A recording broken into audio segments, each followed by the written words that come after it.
Vous êtes consultant politique et spécialiste des États-Unis que vous connaissez bien également. Alors, je vais vous demander d'abord à vous, Benjamin Calais, parce que c'est une situation qu'on voit revenir régulièrement, l'essence des actes antisémites, notamment dans la région de New York. Alors, David Menser, quel est votre sentiment à vous ce soir? Comment vous voyez cette situation aux États-Unis?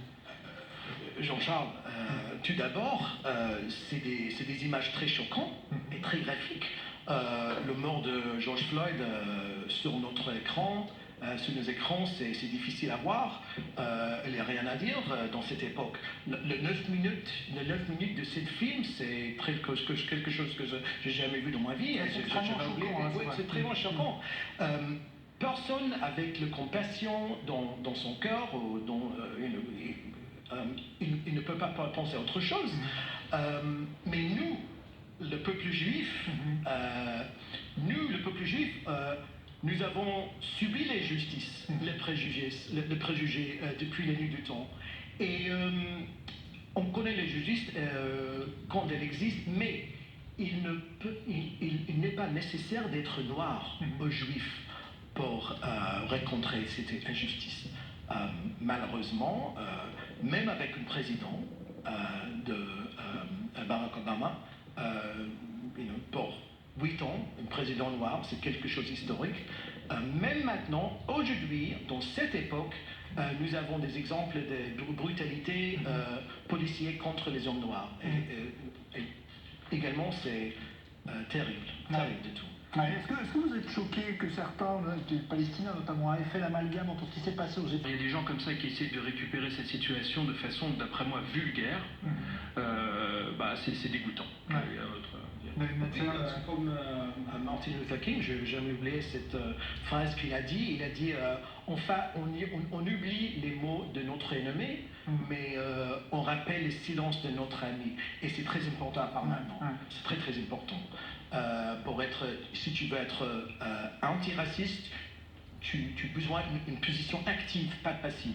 Et maintenant, c'est le temps pour être actif.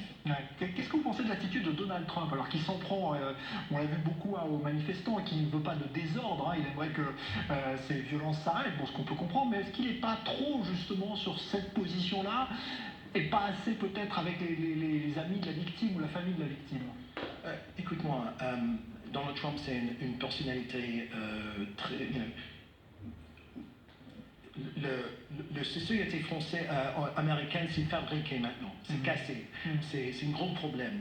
Et je pense que avant la crise de Covid-19, avant cette crise des émeutes, je pense qu'il va être le prochain président après ces élections.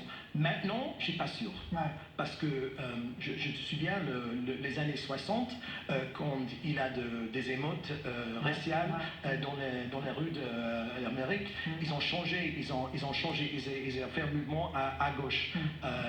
Peut-être il y a une chance maintenant pour les démocrates, et il est peur, Trump. Oui, on voit qu'il est un peu en panique, c'est vrai. Il est peur. Et un homme comme ça, comme il est peur, il va faire quelque chose de très dangereux peut-être. On va voir qu'est-ce qui se passe. C'est vrai qu'on est à quelques mois de l'élection présidentielle là-dessus. Benjamin Calais, vous pensez que ça peut influer justement sur l'issue de notre manifestation aussi? Alors, un mot sur les bâtiments de la communauté juive qui ont été ciblés. On en a parlé un petit peu avec vous, Benjamin Calais, David Menser, les synagogues qui ont été visées notamment à Los Angeles. Ça paraît toujours étonnant de se dire encore une fois on s'en prend aux juifs alors qu'ils ne sont pas du tout impliqués. Qu'est-ce qui se passe? Écoute-moi, cet après-midi, je parlais avec des membres de communauté en Los Angeles. Ils ont peur. Il n'y a pas d'autre mot. Ils ont peur. Les magasins cachers et les synagogues, ils sont brûlés, vandalisés, graffitis très mal. Très mauvaise, les plus anciennes synagogues de Los Angeles même aussi, ils ont peur, mais malheureusement dans notre époque, depuis longtemps déjà, il ne prend pas beaucoup de temps quand les gens pensent que c'est la faute des juifs. Malheureusement, c'est toujours comme ça. Mais je pense que si on retourne dans le sujet de Trump, je pense qu'avec le Covid-19, avec les émeutes comme ça, je pense qu'il y a être un juin, un été très difficile, très chauffé en Amérique.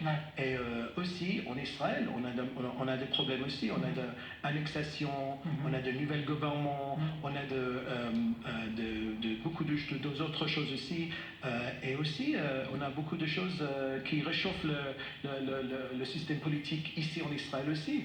Alors, je pense que cet été, c'est un peu difficile, je pense. Ouais, c'est vrai que le coronavirus n'arrange rien. Vous qui êtes dans la finance, Benjamin Canet, vous allez sans doute me confirmer, mais le climat social fait que finalement, Merci à tous les deux, merci David Manser, donc, et merci à vous Benjamin Canet pour cet éclairage sur une situation qui, on le voit bien, est encore extrêmement fragile, friable et qui va sans doute évoluer dans